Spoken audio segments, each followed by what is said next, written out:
最近呢幾年，港人聽得最多嘅其中一個詞語，可能就係 call loan。好多港人仲考慮緊，到底應唔應該喺而家入市買樓，定係再等多一陣？而嗰啲已經上咗車買咗樓榮升業主嘅港人，就會擔心今時今日嘅香港，自己份工保唔保得住？萬一斷供，層樓會唔會被收返？好多業主以為自己準時供樓，從未拖欠過一日供款，就等於絕對安全。但係事實並唔係咁簡單。原來就算你並冇斷供，層樓亦都有可能被銀行收返，因為銀行要收樓，從來唔係斷供先至會發生嘅事。呢句說話聽落匪夷所思，卻係白紙黑字寫喺每一份按揭契約深處嘅條文。作為物業嘅債權人，理論上銀行有權喺任何時候向業主追討欠款，而斷供只係眾多觸發條件嘅其中一種，並唔係唯一嘅開關。換句話講，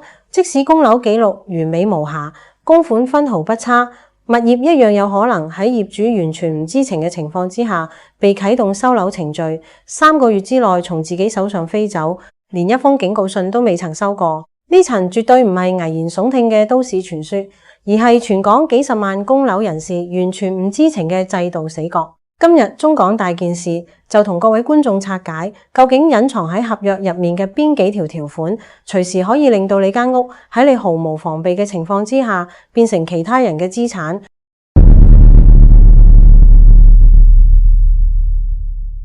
首先要打破一個根深蒂固嘅迷思，銀行收樓從來唔係斷供先至會發生嘅事。作為物業嘅債權人，理論上銀行任何時候都有權向業主追討欠款，負資產只係提供銀行 call loan 嘅機會，而唔係必要條件。換句話講，即使供樓記錄完美，供款分毫不差，只要銀行內部風險評估認為存在隱患，一樣可以啟動 call loan 程序，要求業主立即填補差價，甚至直接收回物業。呢一點，絕大部分供樓人士從未意識到，甚至連按揭經紀都未必會主動提醒你，因為提醒得太過清楚，反而可能嚇退準買家。業主往往只關注供樓利率同每月嘅供款額，卻從未細心睇過合約入面嗰幾十頁密密麻麻嘅條款，而呢啲條款正正就係日後風暴嘅引信，靜靜咁埋藏喺合約中最唔覺眼嘅副頁之中。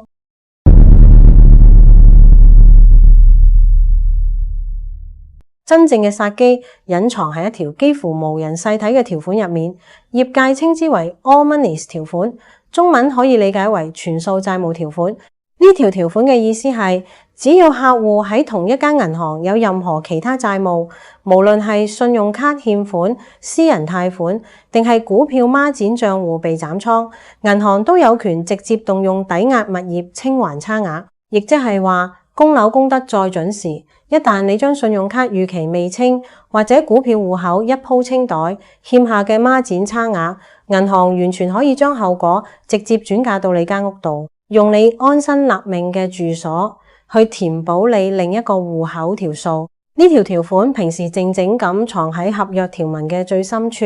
絕大多數業主簽約當日甚至冇細睇，一旦觸發，業主往往連反應嘅時間都冇，收到嘅第一封信可能已經係法律嘅追討通知，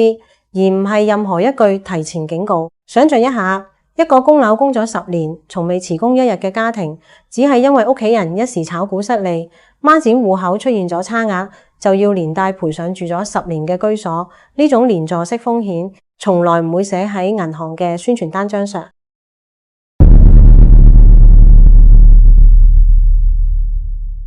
第二個致命因素係銀行內部嘅反洗黑錢監察系統，每間銀行都設有專責部門，全天候監測戶口嘅異常活動。如果戶口被系統標記為懷疑，涉及洗黑錢，銀行有權直接 call loan 並同時關閉戶口，完全唔需要業主嘅斷供作為前提，甚至唔需要通知業主詳細嘅原因。業主往往只會收到一封講得唔清唔楚嘅通知信，信入面永遠唔會解釋清楚觸發調查嘅具體理由。更甚者，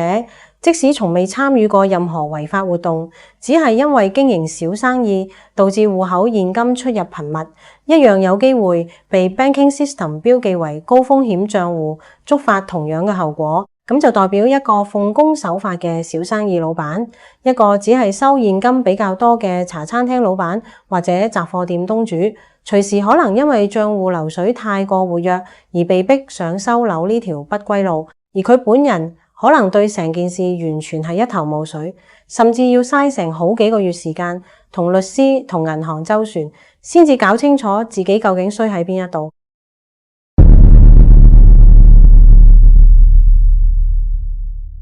第三個真相，涉及唔少業主自己都未必留意到嘅細節。假如物業以自住名義申請高成數按揭，享受較低嘅首期要求，實際上卻係偷偷將單位出租，一旦被銀行發現而拖延唔改正 ，call loan 幾乎係必然嘅結果。因為咁樣已經構成咗違反按保聲明同按揭契約條款。近年嚟，唔少業主透過網上短租平台放租個單位嚟賺外快，殊不知呢類交易記錄隨時會成為銀行審查嘅呈堂證據。另外，如果業主背住銀行，私底下向財務公司申請議案，並將資料登記信貸資料庫，投案銀行透過電郵提示系統得知消息之後，同樣可以選擇立即 call loan， 甚至單方面加息作為懲罰。業主都完全冇事先申辯嘅機會，呢啲機關全部埋伏喺合約條文同信貸制度嘅縫隙之中，普通業主根本無從察覺，直到收到律師信嘅嗰一刻，先至如夢初醒，發現自己早已踩中咗地雷，而地雷埋下嘅日子，甚至可能係數年前簽約嘅嗰一刻，早已喺時間嘅長河之中被遺忘。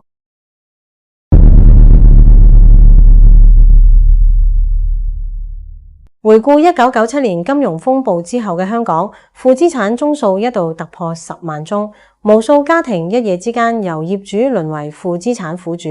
當年銀主盤拍賣場外面人頭湧湧，成為一代香港人揮之不散嘅集體回憶。今日樓市雖然未必重演當年嘅慘況，但金管局最新公布嘅數據顯示，今年首季負資產個案仍然錄得超過11000宗，涉及金額超過550億港元。雖然按季大幅回落將近有一半，但相比樓市暢旺時期，仍然係一個天文數字般嘅警號，代表住喺呢1萬幾千個單位入面嘅家庭，隨時行差踏錯，就會跌入前文所講嘅任何一個陷阱。業界普遍承認，負資產同銀主盤之間並冇直接因果關係，只要業主持續供款，維持還款能力，理論上物業唔會輕易落入銀主盤行列。但正正就係理論上呢3個字掩蓋咗上述幾條隱藏條款嘅真實殺傷力。當經濟環境轉差，銀行審慎程度同時提高，任何一個賬戶嘅異動，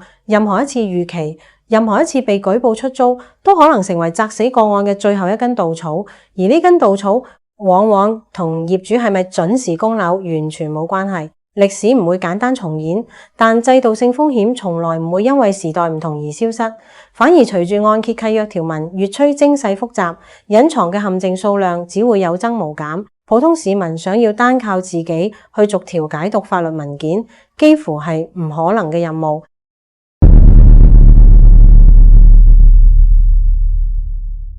除咗單一銀行內部嘅監察系統，成個香港信貸生態仲有一個更加龐大嘅聯網機制，就係信貸資料庫。任何一間參與聯網嘅金融機構，一旦發現客戶出現逾期還款、被強制平倉或者申請多筆貸款，都會將資料上傳到呢個共用數據庫。換句話講，即使你嘅按揭銀行本身完全並唔知情，只要你喺另一間毫無關係嘅財務公司出現信貸異常，消息一樣可以透過資料庫嘅提示系統，幾乎會實時傳到你嘅按揭銀行手上。銀行收到警示之後，往往會喺極短時間之內重新評估你嘅還款能力，甚至直接啟動 call loan 程序。而業主本人可能連自己嘅信貸記錄已經被標記都尚未察覺。呢種跨機構嘅資訊聯動，代表嘅係一個人喺完全唔相關嘅財務領域犯下嘅小錯誤，隨時可以好似蝴蝶效應一樣，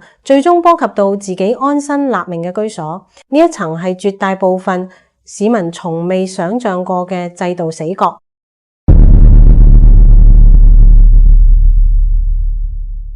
萬一不幸收到銀行 call loan 嘅通知，業主首先要做好嘅係立即尋求專業法律意見，而唔係驚慌失措咁任由事態發展。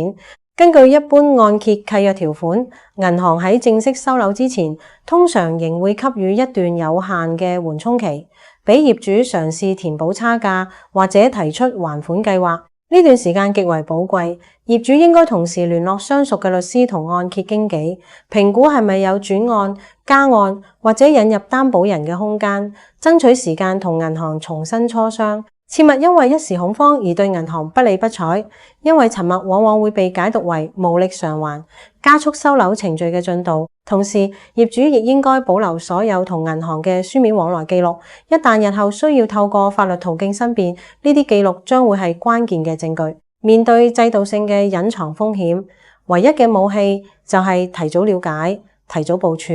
而唔係等到律師信送到屋企門口先至如夢初醒。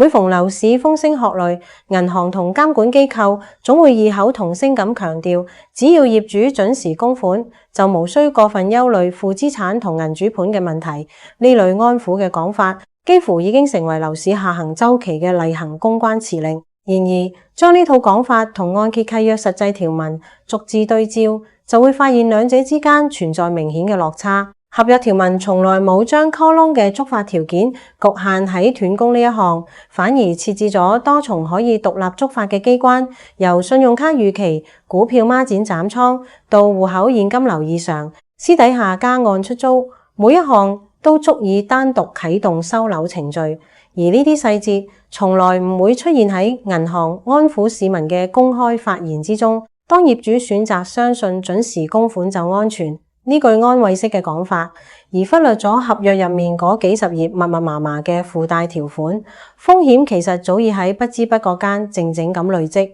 只待一個外部觸發條件就會瞬間引爆。呢種公關語言同法律條文之間嘅溫差，某種程度上就係成個金融體系用嚟維持市場信心嘅一種默契，卻同時將真正嘅風險全數轉嫁俾最缺乏專業知識嘅普通供樓家庭身上。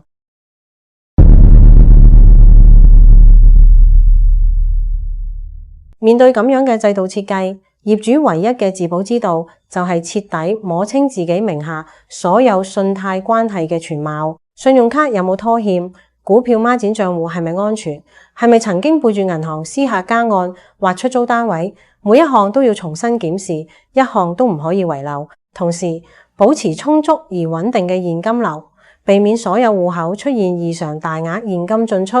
係抵禦銀行風險審查嘅關鍵防線。任何看似平常嘅生意收款習慣，都值得重新評估係咪會觸動銀行嘅警報系統。如果家中有其他成員使用緊同一間銀行嘅信貸產品，亦應該定期同步檢視，避免因為一個人嘅財務失誤拖累到成個家庭嘅安身之所。樓市寒冬未必人人避得開，負資產嘅數字亦難以喺短時間之內完全消化，但至少每一位供樓人士都要清楚知道，收樓呢把懸喺頭頂上嘅刀，從來唔係要等到斷供先至會出鞘，佢可能隱藏喺你從未讀完嘅嗰份合約入面，藏喺另一個戶口嘅一次逾期入面，藏喺信貸資料庫嘅一次提示入面，靜靜咁等待緊觸發嘅嗰一刻。